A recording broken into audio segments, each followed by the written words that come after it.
Ui, ui, ui, ui, ui, ui, ui, ui, ui, ui, ui, oi, jotta, oi, että, oi, ettien, että, kyllä nyt kävi tuuri, nimittäin tässä paketissa on uskomaton setti VHS. Löysin todella halvalla, about kirppishinnoin, kaikki puuttuvat sateenkaarivilmit ja kaikki puuttuvat mielenkiintoiset Vestron videokasetit sekä on koko kolmoskanavan kauhukino ja muuta herkkukasettia. Nyt on ehkä kaikkien aikojen pottien potti tässä laatikossa, tällä videolla. Ja nyt, oi et, avataan se, ai et. Onpas ihan varmaan homeisia kasetteja, toivottavasti ei ole kauheasti tuhoutunut. Mitä vittua? Tää on tyhjä! Täällä oli paskasaavi, voi vittu! Täällä oli vaan paskasaavi! Hyi vittu! Hyi helvetin perse, saatana! Piti olla VHS, perkele! Tää on kirottua tää helvetin elämä! No.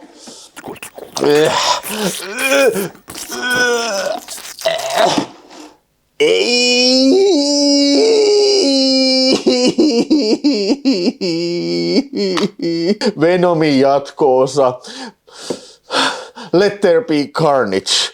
Elikkä tää on nyt siis paskasaavin käsittelyssä tässä jaksossa, hyi helvetti.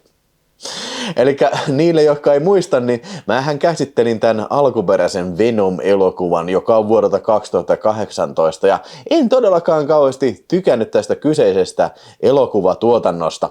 Mutta olen kuullut sitten sillä lailla, että tämä kakkonen on kuulemma vielä paskempi. Mun on vaikea se uskoa, mutta nyt olen sen kuitenkin elokuvan katsonut ja nyt kerron teille tästä kyseisestä Saavi-elokuvasta sitten. Eli tämä on vuodelta 2021 tämä jatko-osa ja tämähän on tullut silloin kuumimpaan covid-aikaan sitten kyllä. Ja tänne on ohjannut semmoinen äijä kuin Andy Serkis, joka on ehkä tunnetuin kaikista eniten hahmona Klonkku tosta Lord of the Rings-trilogiasta, ja olihan se muissakin tehnyt sitten näitä tämmöisiä animaatiojuttuja sitten näin. Mä en edes tiedä, että se on ohjannut elokuvia, mutta kyllä se on. Tää ei ollut suinkaan ainoa hänen elokuvansa, että oli muistaakseni 3 muuta leffaa, mitä se on ohjannut sitten. Ja pääosissa tuttuun tyyliin nähdään sitten Tom Hardy, joka näyttelee sellaista äijää kuin Eddie Brock, kuten edellisessä osassa sitten kävi, että Eddie Brock sitten on tämmönen reporterismies, joka sitten sekaantuu tämmöiseen avaruuden symbioottiin, jota sanotaan Venomiksi. Eli Venomi on semmoinen voittamaton voima, semmoinen musta klöntti, joka tarvii kuitenkin ihmisisännän, että se menee sinne sisään ja sitten se antaa tälle pitäjälle ja sitten isännälle supervoimat sitten. Ja ne pystyy kommunikoimaan tällainen telepaattisesti sitten siellä näin. Ja tästä tulee sellaisia hauskoja tilanteita sitten kyllä, todella hauskoja, todella helvetin hauskoja kyllä, on kyllä jo. Ja sitten ainoa mikä tuhoaa sitten tämän Venomin on sitten kova ääni, millä sen saa siitä isännästä ulos tai sitten ja sitten kun se on pihalla, niin sitten tuli tuhoaa sitten tämä Venomi, ei juuri mikään muu. No, mutta se jäi vähän sillain auki tämä edellinen osa, että Venomi jäi kuitenkin maan pinnalle, vaikka kaikki luulet, että se tuhoutui, mutta se on salaa Eddien sisällä sitten siellä pyllyröörissä tai jossain siellä. Ja koko ajan tämä elokuva alkaa kuten vähän tämmöinen buddy cop-elokuva, eli nämä 2 miestä sitten, jotka jakavat saman ruumiin sitten väittelee keskenään sitten tällainen tuttavallisesti ja vähän kuten aviopari siitä, että mä haluan syödä kanoja, mä en halua syödä kanoja,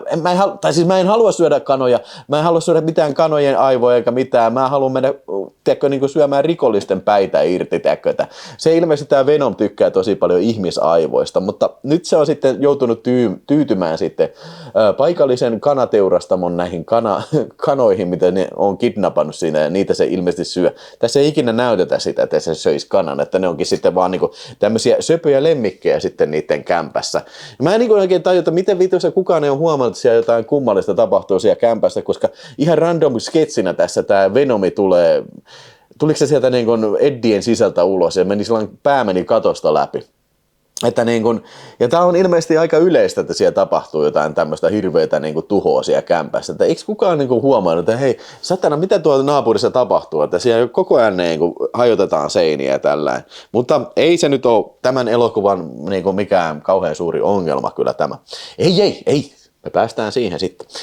No, mutta oikeastaan tarina käynnistyy siitä, kun tässä esitellään tämmöinen Cletus Cassidy, joka itse asiassa nähtiin edellisen elokuvan lopussa. Se oli siinä niin kuin, mitä nämä post-credits-rolleissa, tiedätkö? Aina näissä vittu sarjakuvafilmeissä aina tällä, että kun alkuteksti alkaa, tuntuu vähän jossain muissakin kaikissa tämmöisissä franchise-elokuvissa nykyään on pakko olla tämmöinen post-credit-sequence, että kun lopputekstit alkaa, niin sitten siellä tulee joku lopputekstien välissä joku niinku seuraava niinku paljastus sitten, että ehkä vähän niinku tiisaa jatko-osa ja tällainen. Tämä kyseinen hahmo nähtiin siinä sitten edellisen elokuvan lopussa sitten. Eli tämä kyseinen Cletus on semmoinen sarjamurhaajas mies, joka on sitten mielisairaalassa vankina ja se on sitten meinataan telottaa ja tämä tarina alkaa tällainen niin kuin koskettavalla niin kuin, tämmöisellä johdantojaksolla, missä näytetään, että tämä Cletus oli lastenkodissa pienenä ja tapasi siellä sitten tyttöystävän nimeltä Frances, joka sitten pystyy kiljuun tosi kovaa, kuinka ollakaan, tämä ei ole istutus. Niin mä itse asiassa ajattelin, että niin kuin tämä Venom-maailma on sillä lailla, että ainoastaan nämä Venom-oliot, mikä tulee avaruudesta, on niin kuin ainoa yliluonnollinen asia, niin kuin ensimmäisessä elokuvassa olikin. Mutta nyt tähän elokuvaan tuodaan sitten niin kuin näitä tämmöisiä supervoimasankareita, kuten tämä justiin Naomi Harriksen esittämä Frances, joka tosiaan on eristetty semmoisen ääni eristettyyn vankilaan, jossa se ei pysty kiljumalla tappaan sitten niin kuin näitä vartijoita, jotka peloissaan menee viemään ruokaa sinne jo. Mutta Cletus haluaa sitten epätoivoisesti tämän tyttöystävänsä niin kuin käsivarsille mennä sitten tämän Francesin, joka on siellä mielisairaalassa. Se on mielisairaalassa, tämä oli sitten niin kuin tällainen niin kuin telotusvankilassa, näin. Ne haluaa päästä pakoon sieltä sitten ja siihen se tarvii sitten tämän Eddien apua ja se on kutsunut Eddien tekemään sitten jotain tämmöistä lehtijuttua siihen ja sitten tämä on niin tarkka sitten, kun Venomi sen Eddien sisässä, niin se pystyy niin kuin valokuvan muistolla niin kuin näkeen sieltä semmoisia jotain piirustuksia täältä sellin seinästä, niin se niin kuin näkee niistä, että mihin näitä ruumiita on piilotettu siinä sitten. Ja se on niin kuin se viimeinen naula sitten, kun Eddie tekee niistä jutun, niin viimeinen naula siihen, että tämä tosiaan menee sitten tähän kuolon selliin sitten tämä Cletus Cassidy ja siitä se on ikuisesti vihainen, mutta pyytää vielä viimeisen kerran Eddien käymään ja siinä käykin niin sitten, että tämä Venomi suuttuu Eddielle, kun se, ei vaan Eddielle, vaan kun tälle Cletukselle, että se puhui jotain paskaa ja sitten se tulee ulos tästä Eddien ruumiista ja Cletus ehtii purra siitä. Ja tästä pienestä Venomin veripisarasta syntyy sitten niin kuin Carnage. Se on tämmöinen punainen Venom-otus nimeltä Carnage. Se on helvetisti isompi ja se menee sitten tähän Cletuksen sisään ja sillä lailla Cletus pakenee sitten täältä vankilasta. Tulee ihan armoton niin kuin CGI-mylly siis siinä, kun se menee siellä vankilan käytäville ja syö niitä vartioita tällä ja pomppii satana kuin pingispallo niin kuin ympäri seiniä. Satana superpallo pomppii siinä. Niin kuin. Mä olin tässä kohtaa, että oi jumalauta, tää on just tätä hevon paskaa, mitä oli edellinen osa täynnä. Niin kuin. Siis näin sanottakoon nyt tähän väliin, että mä edellisenkin osassa varmaan kritisoin tätä, että niin kuin, kun sä teet kaiken vittu CGI-nä. Ja mä oon aina sanonut tätä, ja siis valitettavasti tämä pätee muihinkin kuin supersankarielokuviin nykyään. Mutta kun sä kaikki teet CGI-nä aina niin kuin eksteriööreistä myöten, eli sä et voi vittu löytää niin kuin vaikka kartanoa, mitä kuvata ulkoa. Vittu, Jurassic World paskafilmissä, niin siinä oliko se kolmasosa satana Jurassic Worldin 3, niin siinä oli kans se vittu kartano tehty, eikö se oli 2? Kartano oli tehty CG, mä näen ihan selvästi, että vittu ei tää ole oikea kartano nähtykään satana, ei niinku löydetä edes niinku hienoja taloja niinku nykyään, niinku ne pitää kaikki tehdä, että ne on sillä elokuvavisionäärin, tiedätkö tarkkaan kontrolloitua niinku tiloja näin, mutta vittu kun nää ei näytä oikealta satana, mutta tää näyttää vielä vähemmän oikealta tää vitun se kohtaus, missä tosiaan Carnage pyörii siellä satana kuin Tasmanian tuholainen siellä satana vankilassa ja napsii niitä, niin mä olin sitä hohoja. Mutta niin kuin jostain syystä, mä en tiedä miksi, pitääkö mun lukea joku vitun sarjakuva, että mä voin ymmärtää tämän asian, että niinku Carnage syntyy sitten, kun joku puree Venomia, niinkö? Siitä verestä syntyy tämmönen Carnage. Ja jostain syystä Carnagella on hirveä himo tappaa sitten tämä Venomi. En tiedä miksi. Ne vois yhdessä rullata koko maailmaa sitten. Ja sit mä pystyn ymmärtämään tämän Cassidyn motiivin, koska se haluaa, niinku, että se Carnage auttaa sen ensinnäkin pakoon sieltä Death Rowlta ja myöskin sitten menee sinne mielisairaalaan, että se vapauttaa sen Francesin siinä sitten, niin vittu, sen mä ymmärrän, mutta niin mä en ymmärrä, mikä näiden vihapito on näiden Venomien välillä ja mikä se, niin se Carnagen juttu on, miksi se on niin ylivertainen tällä. Kai mun pitäisi joku vitun sarjakuva lukea, mutta mä en aio lukea ikinä elämässäni yhtäkään vitun Venom-sarjakuvaa, se on ihan taattua. Se on vittu täyslupaus. En aio vittu, ainakaan näiden jälkeen, ne vittu. Niin. No sitten näille tulee hirveä riita sitten. Mä en muista, oliko se ennen tätä pakoa vai sen jälkeen. Eli Eddielle ja Venomille, että jostain vittu siitä, että se ei saa syödä näitä jotain rikollisten päitä. Niin hirveä riita ja sitten Venomi lähtee vittuun siitä sen ruumiista. Eddien ruumiista, lähtee sitä kämpiltä vittuun ja sitten niin yhtäkkiä se Venom pystyy sitten kuitenkin niin kuin assimiloitumaan ihan kehen tahansa ihmiseen sitten. Anteeksi nyt vaan, mutta muistaakseni edellisessä osassa tämä oli yksi plot point siinä, että niin kun tämä Venom menee toiseen ruumiiseen, mihin se ei pysty niin kun, tiedätkö, sulautuu, niin se host kuolee. Sen takia niitä spukeja vei sinne tutkimuslaitokseen, missä ne yritti naittaa niitä eri ruumilla. Mutta tuntuu, että tässä se pystyy kyllä niin kuin assimiloitumaan tyyliin kehen tahansa. Ja sitten niille tulee vaan huono olo niille joille se assimiloituu. Ja mä en tiedä, siis niin kuin, se menee siihen vietnamilaiseen kauppiaaseenkin. Se ihan vitun tyhmä kohtaus tuli siinä, kun se niin kuin tämä Eddien tyttöystävä tai eksä, se Anne, niin, mitä näyttelee Michelle Williams, niin se niin kuin joutuu sitten etsimään tätä Venomia. Ja sitten se on niin kuin, jotenkin se löytää sattuman kaupalla siitä, että se onkin siihen vietnamilaiseen tuttuun kaupan pitäjään sitten assimiloitunut. Niin sitten se joutuu mielistämään, että kyllä sä Venom, sä oot niin kova äijä, että niin kuin, mä oon tosi ihastunut siihen suhun niin kuin tällä. Mä en muista, että viime osassa olisi mitään tämmöistä niin kuin, tiedätkö, ihastumista esitetty puolin tai toisin niin kuin Venomi. Tai siis niin kuin Venomin kohdalta sitä Michelle Williamsin Annea vastaan, mutta niin kuin, tässä se on niin kuin juttu. Että sen takia se niin kuin päättää sitten palata sitten tänne tämän Eddie Brockin sisälle sitten. Ja sitä ennen tässä tuli tosi typerä kohtaus, missä Venom menee bailaa johonkin Halloween-bileisiin, että se on niin kuin omana itsenään siinä ja kaikki on se, että on hieno puku sulla tällä ja kaikki muijat on siinä niin kuin sen niin ympärillä. No joo, okei. Hei, se oli ehkä filmin paras kohtaus kyllä. Mutta ei tässä kauhean montaa siis se oli oikeastaan filmin ainoa hyvä kohtaus. Eikä sekään niin kauhean hyvä kohtaus kyllä todellakaan ollut, vittu. Hells no.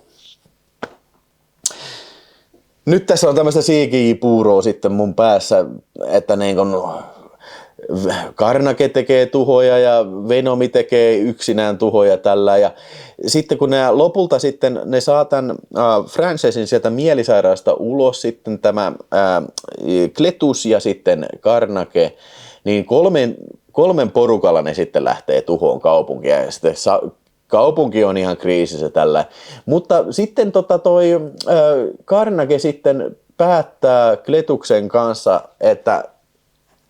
tai oikeastaan Cletus päättää sitten mennä naimisiin tämän Francesin kanssa ja ne valtaa semmoinen kirkkoon sieltä ja he päättävät pitää häät ja jostain syystä ne nyt sitten saa päähänsä, että sinne pitää kidnapata tämä Michelle Williams, jotta ne tietää, että nämä tulee paikalle tämä Venom ja toi Eddie sitten ja niinhän ne menee paikalle ja siellä tulee hirveä CGI-loppumyllytys siellä kirkossa, että en tajunnut hevovittu yhtään mistään mitään kyllä. Sinne myös eksyy tämä Stephen Graham, mikä on muuten loistava näyttelijä. Aina kun se on elokuvassa, niin mä tykkään kyllä. Niin se oli tämmöinen kyttä nimeltä Mulligan. Mä vähän ihmettelin siinä, että niinku, hetkinen, eikös toi Eddie ollut lehtimies, että miten se on niinku, yhtäkkiä tämä kyttä on niinku, sen esimies. Ainakin sillä lailla se käyttäytyy tässä. Siis tämä käsikirjoitus on Tom Hardyn tekemä. Ainakin osittain tarina. Niin siis tässä ei päätä eikä häntää. Niin ei motiiveja, ei syytä, ei seurauksia, ei mitään panoksia.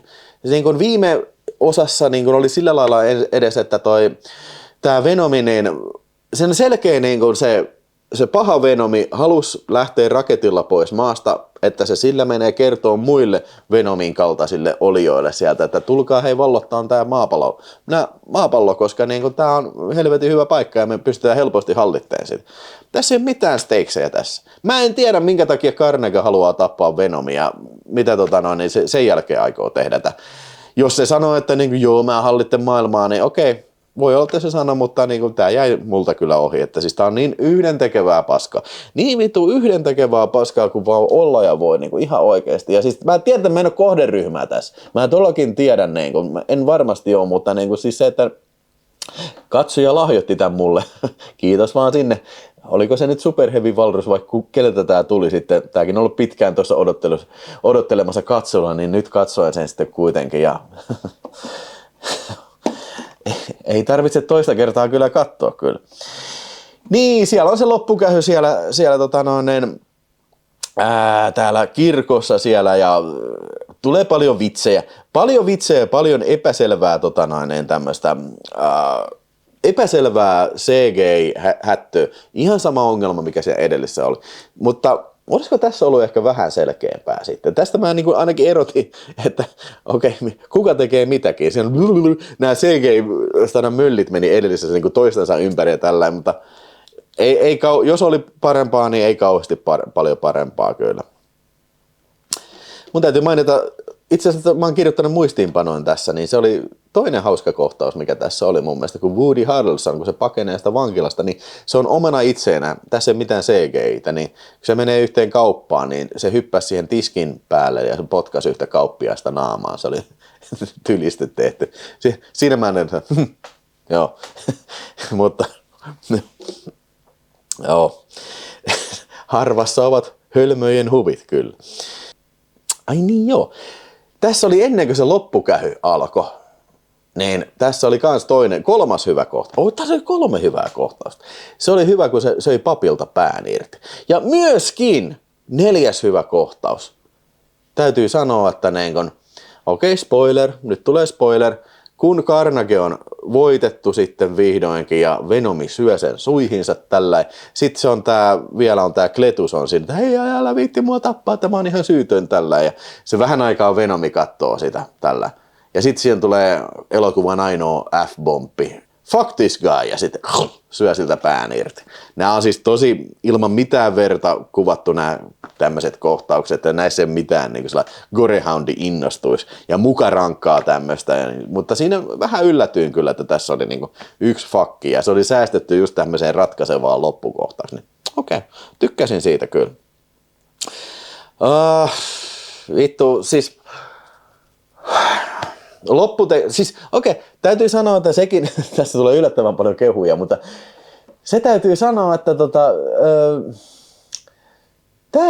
tää oli paljon, siis tää pituus oli 96 minuuttia. Mun mielestä niin kuin paljon ennen kuin 90 minuuttia oli kulunut, niin alkoi lopputekstit rullaan. Se oli ihan positiivista kyllä. Lisäksi tässä lopputeksteissä oli sitten semmonen, niin sekin oli vittu, se oli paska. Se oli, lopussa ne katsoo aurinkolaskua ja Eddie ja Venomia siellä jossain Hula saarella. Niin ihan selvästi kuvattu studiossa. Niin ne ei voinut edes rannalle mennä. Tiedätkö, se on liikaa nykyään mennä johonkin, sanotaan, että okei, meillä on 1 päivä täällä. Me mennään pienellä kuvausporukalla johonkin Havaijille tällään, niin otetaan sillä lailla, että toi Tom Hardy istuskelee rannalla ja katsotaan, että siellä paistaa aurinko, sitten me kamera pannaan tällä ja kuvataan aurinkoa tällä.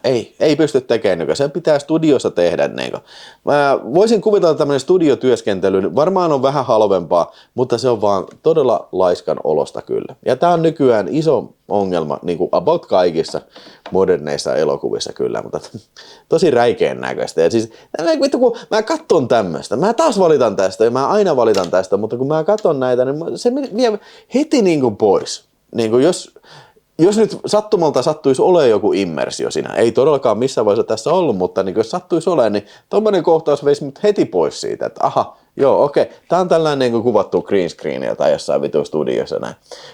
Hyvä esimerkki tästä on niin kuin toi Martin Scorsese leffa. Muuten hyvä filmi, siis toi Irishman. Mutta siinä se yksi vitun kohtaus menee niin sitä jotain lipputankoa nostaan sieltä.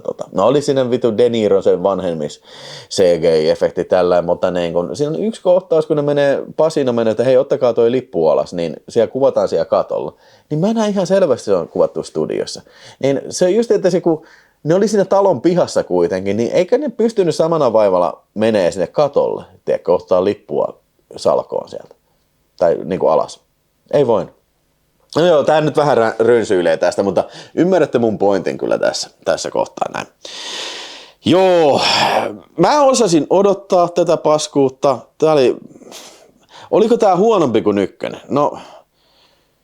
No siis oli tää ärsyttävämpi. Siis tässä oli ihan vitusti enemmän vitsejä. Ja tässä ei ole mitään niinku backstorya. Tässä mentiin suoraan niinku siihen. Tässä ei ollut sitä niinku, semmoista vähän niinku mysteeriä tämän Venom-olion alkuperäistä tai mitä se haluaa. Ei mitään. Tää oli jo, tilanne alkoi siitä heti alussa ja tää ei todellakaan tarjoa niinku mitään niinku jännittävää tai mitään niinku mielenkiintoista. Että varmaankin niille, jotka on suuria Venom-faneja, niin no en tiedä. Siis mä en ole ikinä lukenut tosiaan Venom-sarjakuvaa ja mä oon ymmärtänyt, että ne on jotakin synkkiä ja raakoja. Tämä ei todellakaan ole. Tämä on tämmöinen niin kuin vitsielokuva. Heitetään koko ajan vitsiä, koko ajan semmoista leikkisää banteria ja tämmöistä. Niin semmoista, jos tykkää, niin se varmaan on heille suunnattu, niin just tämmönen vittu killi, mikä ei nähnyt mitään, vittu menee vittu syömään popcornia, niin kuin katsoo, kun siellä niin äijät niin kinastelee keskenään ja heittelee toisiaan päin seinään. Sekin vielä, kun kaikki lentää aina päin seinään tällainen, ilmeisesti edes ihmiselle ei ole mitään vaurioitua siitä, jos sä lennät niin kuin tuollain niin tyyliin, joku heittää sut päin seinään, pää edellä, niin kuin se ei ilmeisesti satu ketään. Okei, mutta niin kuin siis se just, että niin kuin ne CGI-möllit paiskii siellä niin kuin lopussa toisiaan päin, niin kuin, mitä sattuu näin. Niin kuin. Okei, en mä tiedä, onko näistä mitään hyötyä. Miksi ne niin kuin vaivautuu lyömään toisiaan, koska selvästi se ei niin kuin satuta tämä lyöminen niin kuin yhtään. Niin. No. Niin, en suosittelen vitussa, mutta niin kuin, mä ehkä jopa sanoisin, että niin kuin, en mä uskalla sanoa mitään. Mä en muista enää, mun aivot on pyyhkinyt itsesuojeluvaistolla sen itsesuojelumekanismilla sen edellisen osan. Mä en muista, siis varmaan annoin 1 tähden kyllä. Ja kyllä, no sanotaan näitä, tää loppui nopeasti, niin tää oli 1,5 tähteä kyllä, että niin kun mennään sille, annetaan vähän armoa. Ja tässä oli 4 hauskaa kohtausta, mikä mä selitin, missä mä olin yhdellä, tällä. Joten se on varmasti paljon enemmän kuin siinä ensimmäisen, mutta en vittu varmasti katso uudestaan, mutta tästähän on tehty sitten se 3. Venom-elokuva sitten, mikä on, oliko se, kirjoitinko mä sen, se Venom Last Dance, joka on vuodelta 2024, niin katsotaan nyt, jos se tulee jostain paketista, niin kai mä sen sitten katon, mutta mä en mitenkään hakeudu kyllä sitä itse mielellään katsomaan. Tämän budjetti oli $110 miljoonaa ja tämä tienasi peräti $506 miljoonaa lippuluukulla vielä niin kuin pandemia-aikaa. Tämä on tosi vaikea mun ymmärtää kyllä, että miten se on ollut näin hyvä hitti, koska niin kuin, näin mä oon ymmärtänyt, että niin kuin, siis edes sarjiselokuvafanit ei tykkää sitä ensimmäisestä. Niin miten tämä 2 on tiennyt tommoset rahat? Mä en nyt tiedä paljonko se on verrattuna siihen ensimmäiseen, mutta kuitenkin sen verran hyvin, että seuraava jatko-osa tuli vielä. Että niin kuin, kyllä se on saatana säälittävä, että tämmöiset elokuvat menestyy ja saa niin kuin, tollain, niin kuin katsojia. Tällä. En tiedä, jos nykyään tulisi, jos nyt vielä yhden Venom-elokuvan meinaa tehdä, niin vaikea kyllä ymmärtää tai kuvitella, että se niin kuin pääsisi tommosiin lukuihin, mutta tietysti mä oon varmaan tässäkin taas väärässä. Kyllä se kuule, tämä filmi, se löyhkää paskalle, se näyttää paskalle, se kuulostaa paskalla, niin sen on pakko oltava täyttä hevon paskaa, sian paskaa, kanan paskaa, pulun paskaa, mitä ikinä paskaa. Se on juurikin tätä Venomi-paskaa. Se on 1,5 tähteä ja siinä tämä saavi. Kerro, ootko nähnyt Venomin ja tykkää. Minä en tykännyt.